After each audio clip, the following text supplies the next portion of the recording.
तो साथियों, तोतो चांद पढ़ रहा हूँ मैं आजकल। और तोतो चांद जो है ये केवल पढ़ने के लायक किताब नहीं कि आप चुपचाप से सिर्फ पढ़ें। इसको आप रिकॉर्ड करेंगे तो आपको ज़्यादा मज़ा आएगा, क्योंकि इसके जो संवाद होते हैं या जो भी इसकी लेखन शैली है वो बहुत ही ज़बरदस्त टाइप की लेखन शैली है। तो मैं भी इसका एक चैप्टर जो हूँ रिकॉर्ड कर रहा हूँ। सब कुछ वापस डालना, ये थोड़ा सा मज़ेदार और आपको अटपटा लग सकता है, लेकिन मुझे बहुत मज़ा आ रहा है इसको पढ़ते हुए। सब कुछ वापस डालना। तोतो चांद ने अपने जीवन में इतनी मेहनत कभी नहीं की थी। क्या दिन था वह जब उसका चहेता बटुआ पाखाने में गिर गया था। ना ना उसमें पैसे नहीं थे, पर तोतो चांद को अपना बटुआ बेहद प्यारा था। लाल, पीले और हरे रेशमी चेक का बना उसका बटुआ सच में सुंदर था। आयताकार और चपटा, उसके ऊपरी तिकोन पर कड़ा था एक रुपहला कुत्ता, जो बिल्कुल किसी जड़ाऊ पिन सा लगता था। तोतो चांद की एक विचित्र आदत थी। जब वह छोटी सी ही थी तभी से वह पाखाना जाने पर जरूर उसके छेद में झांकती, और इसलिए प्राथमिक शाला में जाने पर वह कई टोपियां खो चुकी थी, जिनमें एक पुआल की बनी थी और दूसरी सुंदर लेस से सजी थी। उन दिनों पाखानों में आज की तरह फलस नहीं हुआ करते थे। बस एक बड़ा सा छेद होता था और नीचे होती थी एक हौदी हौदी। अक्सर उसकी टोपियां हौदी में तैरती हुई छूट जाती थी। माँ उसे हर बार नीचे झांकने से मना करती थी। उस दिन तोतो चांद सुबह सुबह स्कूल प्रारंभ होने से पहले पाखाना गई। वह माँ की बात भूल गई और कुछ ही देर में नीचे झांकती मिली। हाथ में थामे बटुए पर उसकी पकड़ बस पल भर के लिए ही ढीली हुई होगी कि बटुआ उसके हाथ से सरका और छपाक से हौदी में जा गिरा। नीचे अंधेरे में बटुए को यूं गुम होते देख तोतो चांद के मुख से एक चीख निकल गई। तोतो चांद न रोना चाहती थी और न अपना बटुआ खोना। अतः वह चौकीदार के छप्पर में दौड़ी, वहां से एक लंबे हत्थे वाली बड़ी कड़छी निकाली जिससे पौधों को सींचा जाता था। हत्था तोतो चांद से दुगुना बड़ा था, पर वह कहाँ हार मानने वाली थी। उसे घसीटती हुई वह स्कूल के पिछवाड़े में पहुंची और हौदी की सफाई करने वाला छेद ढूंढने लगी। उसका अंदाज था कि शायद वह छेद पाखाने की पिछली दीवार से सटा होगा। काफी देर ढूंढने के बाद दीवार से कोई गज भर दूर उसे कंक्रीट के ढकने से ढका एक बड़ा सा छेद दिखा। काफी कठिनाई से ढकना हटाने के बाद उसे पता चला कि यही वह छेद है जिसे वह ढूंढ रही थी। अरे यह हौदी तो कोहन बुच्चू के ताल जितनी बड़ी है, उसने आश्चर्य से कहा।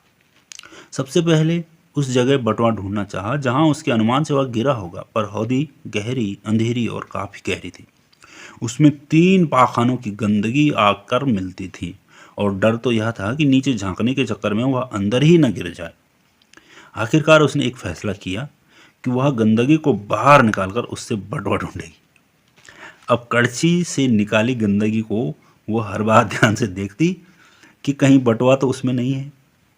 जब उसने ढूंढना आरंभ किया तो उसे कतई यह अनुमान न था कि उसे इतना समय लगेगा। कहाँ गया होगा उसका बटुआ। इतने में ही स्कूल की घंटी भी बज उठी।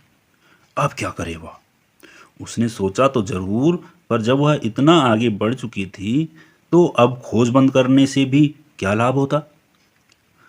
वह दुगनी शक्ति से कड़छी गंदगी बाहर उलीचने लगी। अचानक हेडमास्टर जी पास से गुजरे। तब तक गंदगी का काफी बड़ा ढेर उसके पास इकट्ठा हो गया था। यार, तुम क्या कर रही हो, उन्होंने तोतो चांद से पूछा। मैंने अपना बटुआ गिरा दिया है, तोतो चांद ने गंदगी निकालते हुए यही जवाब दिया, क्योंकि वह पल भर भी गंवाना नहीं चाहती थी। ओह, तो ये बात है, कहकर हेडमास्टर जी आदत के अनुसार अपने हाथ पीछे को बांधे चल दिए। वे सैर करते समय भी इसी तरह हाथ पीछे कर लेते थे। काफी समय गुजर गया, पर बटुआ था कि मिलता ही न था, और वह बदबूदार गंदगी का ढेर बड़ा और बड़ा बनता जा रहा था। अब हेडमास्टर जी फिर लौटे। मिल गया तुम्हारा बटुआ, उन्होंने जानना चाहा। ना, तोतो चांद पसीने से लथपथ गंदगी के ढेर के बीचों बीच खड़ी थी। उसके गाल तपकर लाल हो चुके थे। हेडमास्टर जी कुछ पास आए और मित्र के अंदाज में बोले, जब तुम्हारा काम हो जाएगा तब तुम यह सब वापस हौदी में डाल देने वाली हो ना। और इसके बाद जैसे वे पहले चले गए थे, इस बार भी चले गए। हाँ, तो चांद का प्रफुल्ल उत्तर, और वह फिर से काम में जुट गई। अचानक दिमाग में एक प्रश्न उठा। उसने पास पड़े ढेर पर नजर दौड़ाई। जब मैं बटुआ ढूंढ चुकूंगी तो यह सारी गंदगी तो वापस डाल दूंगी, पर पानी का क्या होगा। तो चांद देख रही थी कि अंदर से निकले गंदे पानी को जमीन सोखती जा रही थी। तो चांद ने काम बंद कर दिया और विचार करने लगी कि जमीन में घुस चुके पानी को वापस कैसे डालेगी वह, क्योंकि उसने हेड मास्टर से सब कुछ वापस डालने का वादा जो कर दिया था। आखिरकार उसने तय किया कि पानी के बदले वह थोड़ी सी गीली मिट्टी अंदर डाल देगी। उसके पास पड़ा ढेर अब छोटे से कुछ बड़ा पहाड़ बनने लगा था और हौदी प्रायः खाली हो चुकी थी, लेकिन बटुए का कहीं नामो निशान ही नहीं था। शायद वह किसी कोने में छिप गया था या फिर बिल्कुल नीचे ही बैठ गया था। पर तोतो चान को अब यह संतोष था कि उसने भरसक चेष्टा कर ली है।